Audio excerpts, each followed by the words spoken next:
Hello friends, स्वागत है आपका चैनल पर। इस वीडियो में हम 11th क्लास की एनसीईआरटी हिस्ट्री चैप्टर 1 का सेकेंड पार्ट पढ़ेंगे। पार्ट 1 अगर आपने नहीं सुना है तो जाके आप सुन सकते हैं। जैसा कि मैंने बोला था कि हम लाइन टू लाइन बुक को पर रीड करूँगी, तो आप उससे सुन सकते हैं, देख सकते हैं और अपने हिसाब से नोट्स बना सकते हैं। तो चलिए वीडियो शुरू करते हैं। प्रारंभिक मानव, पेड़ों से गुफाओं तथा खुले स्थलों पर आवास। प्रारंभिक मानव, पेड़ों से गुफाओं तथा खुले स्थलों पर आवास। प्रारंभिक मानव के रहन सहन के बारे में उपलब्ध साक्ष्य का पुनर्निर्माण करने की कोशिश करते हैं तो हम अपने आप को ज़्यादा सुनिश्चित आधार पर पाते हैं। उपलब्ध साक्ष्य का पुनर्निर्माण करने का एक तरीका यह है कि उनके द्वारा निर्मित शिल्प कृतियों के फैलाव की जांच करना। उदाहरण के लिए उनकी जीवन शैली के बारे में जानने का एक तरीका है उनके द्वारा निर्मित वस्तुओं के फैलाव की जांच करना। उदाहरण स्वरूप केन्या में किलोबे और ओलोजोशाइली के खनन स्थलों पर हजारों की संख्या में शल्क उपकरण और हस्त कुठार मिले हैं। ये औजार 7 लाख से 5 लाख पुराने हैं। ये इतने सारे औजार एक ही स्थान पर कैसे इकट्ठे हुए? यह संभव है कि जिन कुछ स्थानों पर खाद्य प्राप्ति के साधन प्रचुर मात्रा में उपलब्ध थे, वहां लोग बार बार आते रहे। ऐसे क्षेत्रों, अगला पेज है, ऐसे क्षेत्रों में लोग शिल्प कृतियों सहित अपने क्रियाकलापों के चिन्ह छोड़ जाते होंगे। ऐसा प्रतीत होता है कि पूरे परिदृश्य में कुछ ही क्षेत्रों में जमा शिल्प कृतियाँ मिलती हैं और वे क्षेत्र कुछ अलग से दिखाई पड़ते हैं, और जिन स्थलों पर लोगों का आवागमन कम होता था वहाँ ऐसी शिल्प कृतियाँ कम मात्रा में सतहों पर बिखरी हुई हैं। यहाँ यह भी याद रखना जरूरी है कि एक ही क्षेत्र में होमिनिड अन्य प्राइमेटों और मांस भक्षियों के साथ निवास करते थे। निम्नलिखित रेखा चित्र में देखिए कि ये कैसे होता था। 4 लाख से 1,25,000 पहले गुफाओं तथा खुले निवास क्षेत्र का प्रचलन शुरू हो गया। इसके साक्ष्य यूरोप के पूरा स्थलों में मिलते हैं। दक्षिण फ्रांस में स्थित लेजरेट गुफा की दीवार, यहाँ साइड में लिखा गया है, देख लेते हैं क्या लिखा है। बाएं, ओलोजोशाइली का उत्खनित स्थल।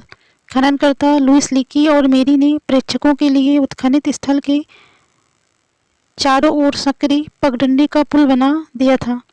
ऊपर इस स्थल पर प्राप्त हस्त कुठार सहित अन्य औजारों की एक नज़दीकी तस्वीर। यहाँ जो चित्र दिया गया है इसी के बारे में लिखा है। नीचे चलते हैं, यह एक देखिए ऊपर जो बताया गया है उसी को विस्तार रूप से यहाँ चित्र के रूप में दर्शाया गया है। यह एक पेड़ है, यहाँ दिखाया गया है कि पेड़ों पर होमिनिड, फिर इधर पेड़ों पर अन्य स्तनपायी, पेड़ों पर भरण पोषण करते हुए तेंदुआ, उल्लू, मांस बच्चे लाते हुए हड्डियाँ। आप इस फिगर को ऐसे पूरे चित्र को पढ़ लीजिए।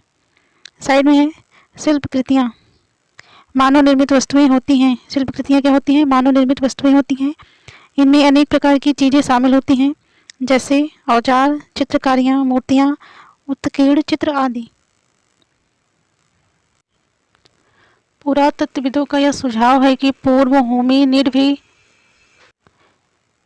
होमो हैबिलिस की तरह संभवतः स्थान विशेष पर पाई गई अधिकांश खाद्य सामग्री को वहीं खा लेते थे, अलग अलग स्थानों पर सोते थे और ज़्यादातर समय पेड़ों पर बिताते थे। यहाँ कई प्रश्न उठते हैं।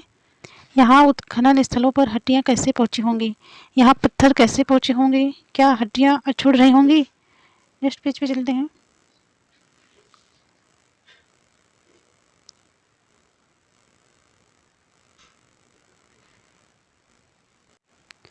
यहाँ इसके आगे से है दक्षिण फ्रांस में स्थित लेजरेट गुफा की दीवार। लेजरेट गुफा की दीवार को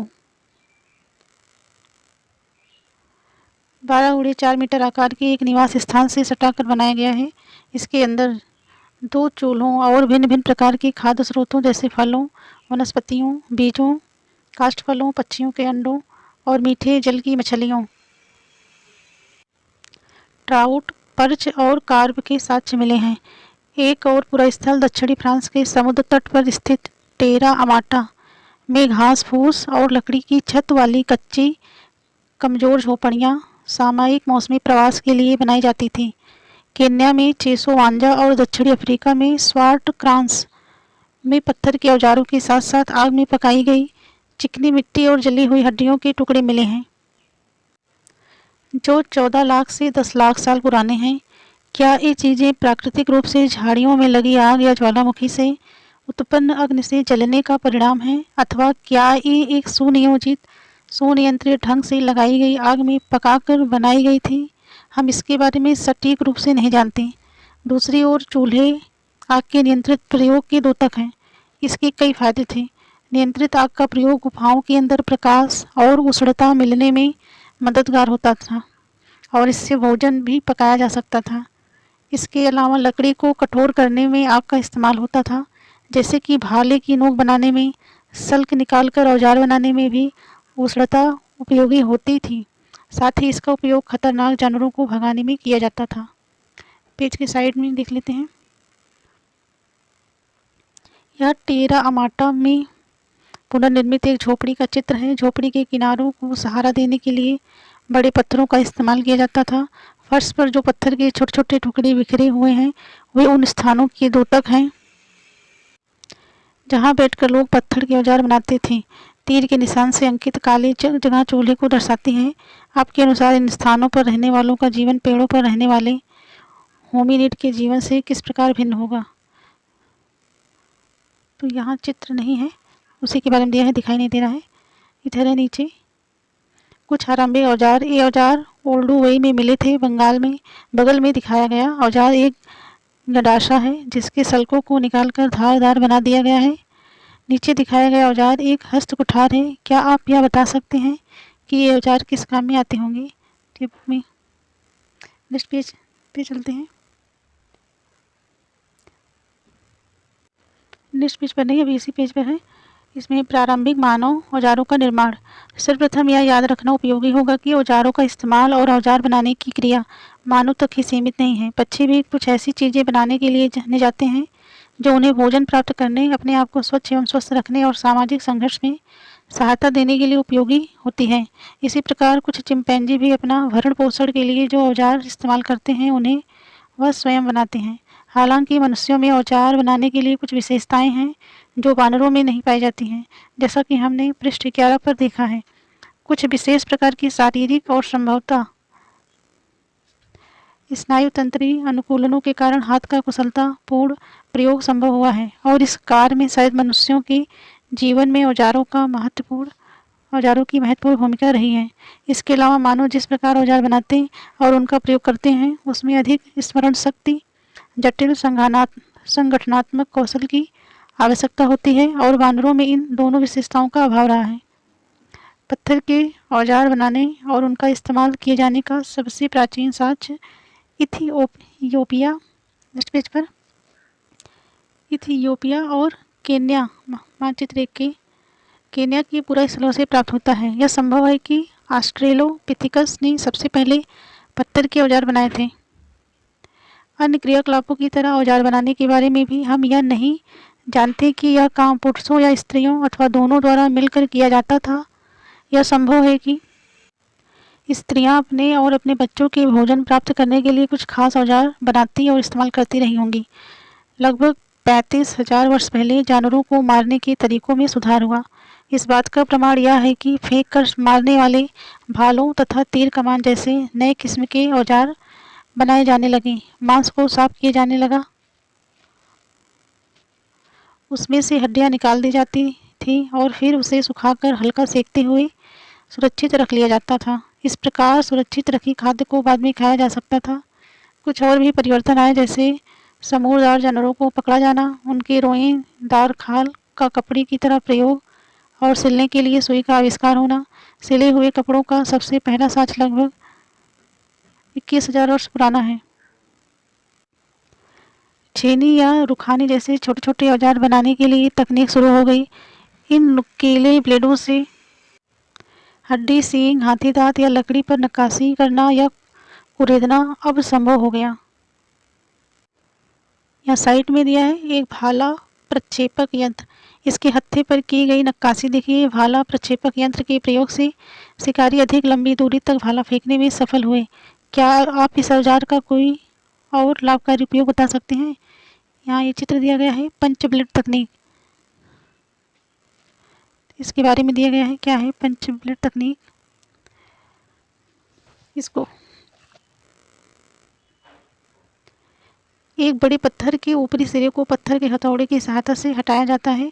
इससे एक चपटी सतह तैयार हो जाती है जिसे प्रहार मंच यानी घन कहा जाता है। फिर इस पर हड्डी या सींग से बने हुए पंच और हथौड़े की सहायता से प्रहार किया जाता है। इससे धारदार पट्टी बन जाती है जिसका चाकू की तरह इस्तेमाल किया जा सकता है, अथवा उनसे एक तरह की छेनियाँ बन जाती हैं जिनसे हड्डी, सींग, हाथी दांत या लकड़ी को उकेरा जा सकता है। हड्डी पर नक्काशी का नमूना। इस पर अंकित जानवरों के चित्र देखिए। देखिए इस पे जानवर बने हैं। नेक्स्ट पेज पर चलते हैं।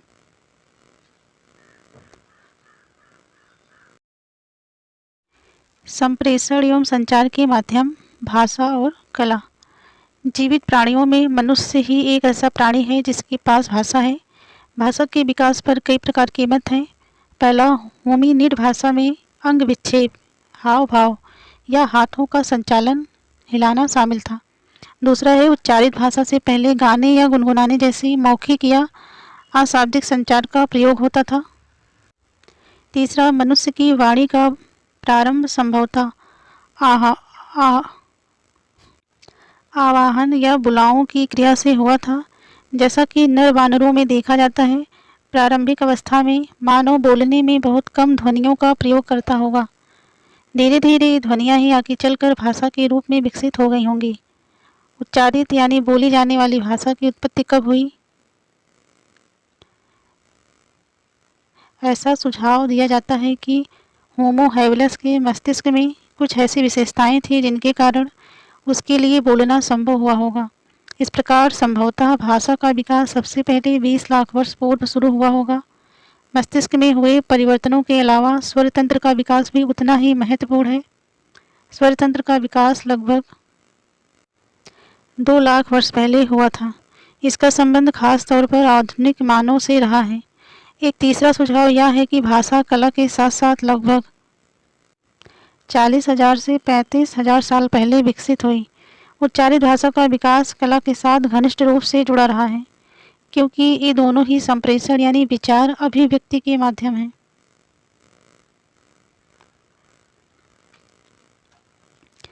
ये जो बीच में दिया इसको देख लेते हैं। यह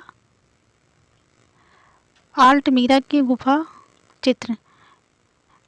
आल्टमीरा स्पेन में स्थित एक गुफा स्थल है। आल्टमीरा की गुफा की छत पर बनी चित्रकारियों की ओर मार्सिलोनी सेंज दी सौतुओला का ध्यान उसकी बेटी मारिया द्वारा नवंबर 1879 में दिलाया गया था। मार्सिलिनो एक स्थानीय भूस्वामी तथा शौकीन पुरातत्वविद थे और उनकी नन्ही सी लड़की गुफा में इधर उधर दौड़ और खेल रही थी, जबकि उसके पिता गुफा के फर्श की खुदाई कर रहे थे। अचानक मारिया की नज़र छत पर बनी चित्रकारियों पर पड़ी। वह तुरंत चिल्ला उठी, पापा देखो, बैल। एक बार तो उसके पिता ने बेटी की बात को हंसी में उड़ा दिया, पर तुरंत ही उन्हें यह एहसास हुआ कि छत पर सचमुच कुछ चित्रकारियाँ बनी हुई हैं जिनमें रंग की बजाय किसी प्रकार की लेई का इस्तेमाल किया गया है। फिर तो उसका मन उमंग से इतना भर उठा कि वह हतप्रभ हो गए और अगले ही वर्ष उन्होंने एक पुस्तिका प्रकाशित की। लेकिन लगभग 2 दशकों तक उनकी खोज के निष्कर्षों को यूरोपीय पुरातत्वविदों ने इस आधार पर स्वीकार नहीं किया कि ये चित्रकारियाँ इतनी ज़्यादा अच्छी हैं कि ये उतनी प्राचीन नहीं हो सकती। तो यह गुफा का चित्र दिया है। उत्तरी स्पेन में आल्टमीरा की गुफा में चित्रित एक गौर यानी जंगली बैर। तो इसके आगे पढ़ते हैं।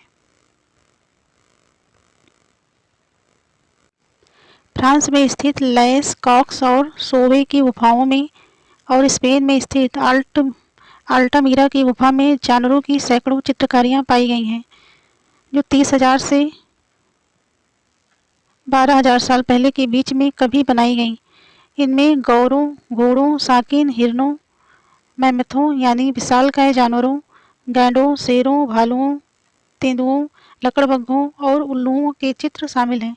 इन चित्रों पर जितने उत्तर नहीं दिए गए हैं उससे कहीं अधिक प्रश्न उठाए गए हैं। उदाहरण स्वरूप, इन गुफाओं के कुछ हिस्सों में चित्र क्यों हैं जबकि अन्य हिस्सों में नहीं है? कुछ खास जानवरों को ही चित्रित क्यों किया गया है, दूसरे जानवरों को क्यों नहीं? पुरुषों को अकेले अलग अलग और समूहों में भी चित्रित किया गया है जबकि स्त्रियों को केवल समूह में ही क्यों? केवल पुरुषों को ही जानवरों के साथ चित्रित किया गया है, स्त्रियों को कभी नहीं क्यों? जानवरों के समूहों को गुफाओं के उन भागों में क्यों चित्रित किया गया है जहां आवाज अच्छी तरह पहुंचती थी? इन प्रश्नों के अनेक स्पष्टीकरण दिए गए हैं। उनमें से एक यह है, चूंकि जीवन में शिकार का महत्व है इसलिए जानवरों की चित्रकारियाँ धार्मिक क्रियाओं, रस्मों और जादू टोनों से जुड़ी होती थी। शायद चित्रकारी इसलिए की जाती थी कि ऐसी रस्म अदा करने से शिकार करने में सफलता मिली। दूसरा स्पष्टीकरण यह दिया गया कि शायद ये गुफाएं संगम स्थल थी जहाँ लोगों के छोटे छोटे समूह मिलते थे या इकट्ठे होकर सामूहिक क्रियाकलाप संपन्न करते थे। हो सकता है वहाँ ये समूह मिलकर शिकार की योजना बनाते हों अथवा शिकार के तरीकों एवं तकनीकों पर एक दूसरे से चर्चा करते हों और ये चित्रकारियाँ आगे आने वाली पीढ़ियों को इन तकनीकों की जानकारी देने के लिए उकेरी गई हों। आदिकालीन समाजों के बारे में ऊपर जो विवरण दिया गया है वह अधिकतर पुरातात्विक सच पर आधारित है। जाहिर है कि अब भी उनके बारे में जानने के लिए बहुत कुछ बचा है। जैसा कि इस अध्याय के प्रारंभ में कहा गया था, शिकार करने वाले और खाद्य सामग्री तलाशने और बटोरने वाले समाज आज भी मौजूद हैं। क्या आज के शिकारी संग्राहकों के जीवन से पुराने समाजों के बारे में कुछ जाना सीखा जा सकता है?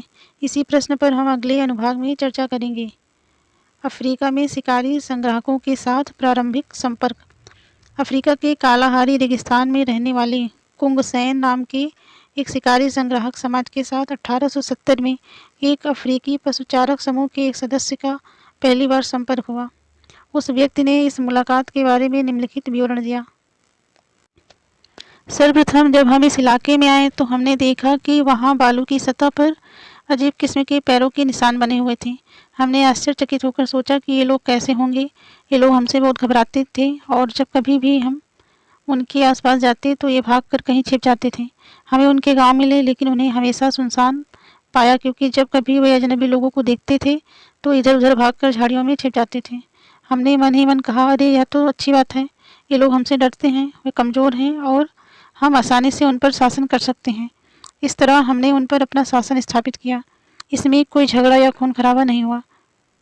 विषय 8 और 10 में शिकारी संग्राहकों के साथ हुए मुकाबले के बारे में आप और अधिक जानकारी प्राप्त करेंगे। Next page. साइड में है मानव विज्ञान, एंथ्रोपोलॉजी। एक ऐसा विषय है जिसमें मानव संस्कृति और मानव जीव विज्ञान के उत्विकासीय पहलुओं का अध्ययन किया जाता है। तो मानव विज्ञान क्या है? मानव विज्ञान एक ऐसा विषय है जिसमें मानव संस्कृति और मानव जीव विज्ञान के उत्विकासीय पहलुओं का अध्ययन किया जाता है। आगे देखते हैं। इधर है हादजा जनसमूह। हादजा शिकारियों तथा संग्राहकों का एक छोटा समूह है जो लेक यासी एक खारे पानी की विभ्रंश घाटी में बनी झील के आसपास रहते हैं।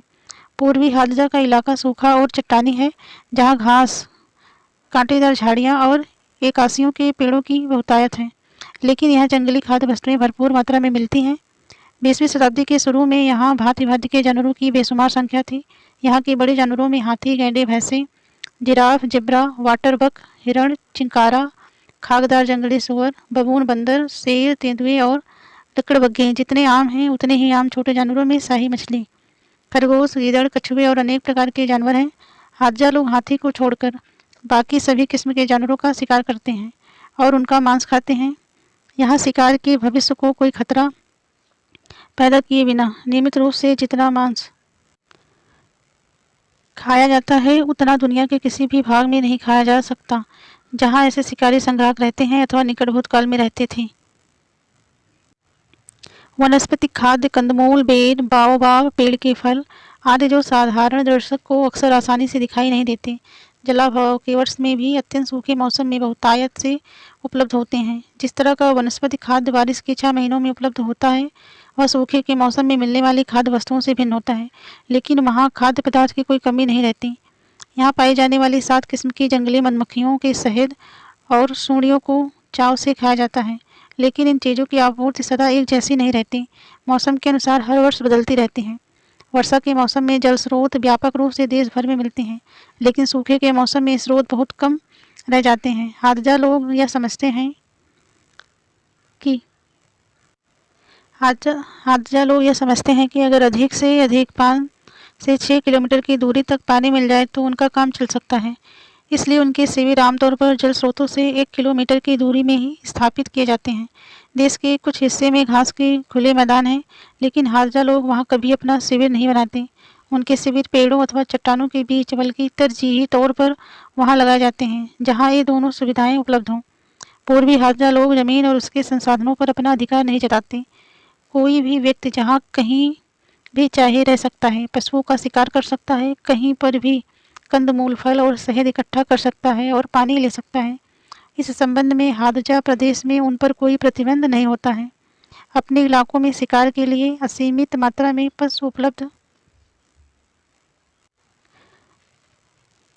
होने के बावजूद हादजा लोग अपने भोजन के लिए मुख्य रूप से जंगली साग सब्जियों पर ही निर्भर रहते हैं। संभवतः उनके भोजन का 80% तक भाग मुख्य रूप से वनस्पतिजन्य होता है और शेष 20% भाग मांस और शहद से पूरा किया जाता है।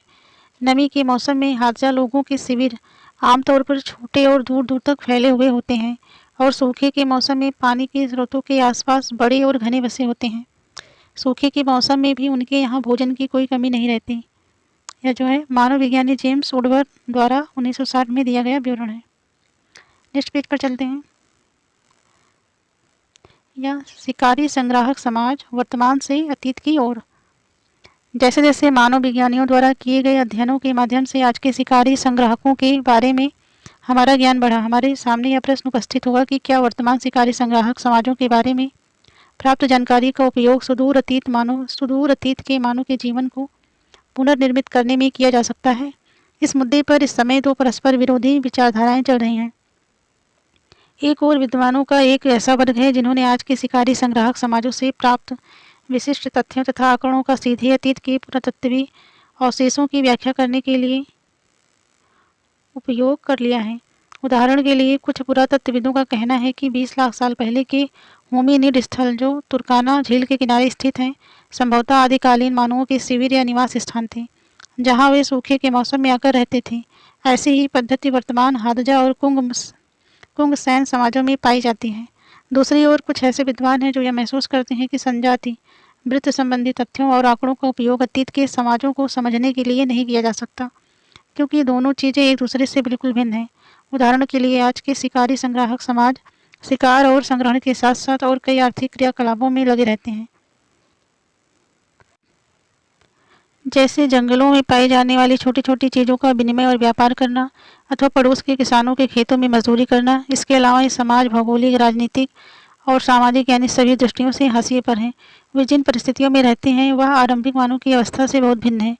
एक अन्य समस्या यह है कि आज के शिकारी संग्राहक समाजों में आपस में भी बहुत भिन्नता है। कई मुद्दों पर तो परस्पर विरोधी तथ्य दिखाई देते हैं, जैसे वे सब समाज शिकार और संग्रहण को अलग अलग महत्व देते हैं। उनके आकार भिन्न भिन्न यानी छोटे बड़े होते हैं और उनकी गतिविधियों में भी अंतर पाया जाता है। भोजन प्राप्त करने के मामले में श्रम विभाजन को लेकर भी कोई आम सहमति नहीं है, यद्यपि आज भी अधिकतर स्त्रियां ही खाने पीने की सामग्री जुटाने का काम करती हैं और पुरुष शिकार करते हैं। लेकिन ऐसे समाजों के भी उदाहरण मिलेंगे जहां स्त्रियां और पुरुष दोनों ही शिकार और संग्रहण तथा औजार बनाने का काम करते हैं। स्थितियां जो भी हों, इस बात से इनकार नहीं किया जा सकता कि ऐसे समाजों में स्त्रियां भी भोजन जुटाने में अपना महत्वपूर्ण योगदान देती हैं। संभवतः इसी बात से यह सुनिश्चित होता है कि आज के शिकारी संग्राहक समाजों में स्त्री पुरुष दोनों की भूमिका अपेक्षाकृत एक समान ही होती है, यद्यपि इसमें समाजों के अंदर कुछ अंतर है। वर्तमान स्थिति ऐसी होने पर अतीत के बारे में कोई निष्कर्ष निकालना कठिन है। इस पेज के साइड का फैक्ट देख लेते हैं। इधर है, यहाँ दिया है संजाति वृत्ति। क्या है? संजाति वृत्ति में समकालीन नृजातीय समूहों का विश्लेषणात्मक अध्ययन होता है। इसमें उनके रहन सहन, खान पान, आजीविका के साधन, प्रौद्योगिकी आदि की जांच की जाती है। स्त्री पुरुष की भूमिका, कर्मकांड, रीति रिवाज, राजनीतिक संस्थाओं और सामाजिक रूढ़ियों का अध्ययन किया जाता है। नेक्स्ट पेज पे चलते हैं। अभी उपसंहार। लाखों सालों तक मानव जंगली जानवरों का शिकार करके और जंगली पेड़ पौधों को इकट्ठा करके अपना भरण पोषण करते रहे थे।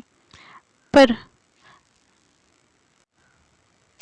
फिर 10,000 से 4,500 वर्ष पहले तक दुनिया के भिन्न भिन्न भागों में रहने वाले लोगों ने कुछ जंगली पौधों को अपने उपयोग के लिए उगाना और जानवरों को पालतू बनाना सीख लिया। इसके फलस्वरूप खेती और पशुचारण कार्य उनकी जीवन पद्धति का अंग बन गया।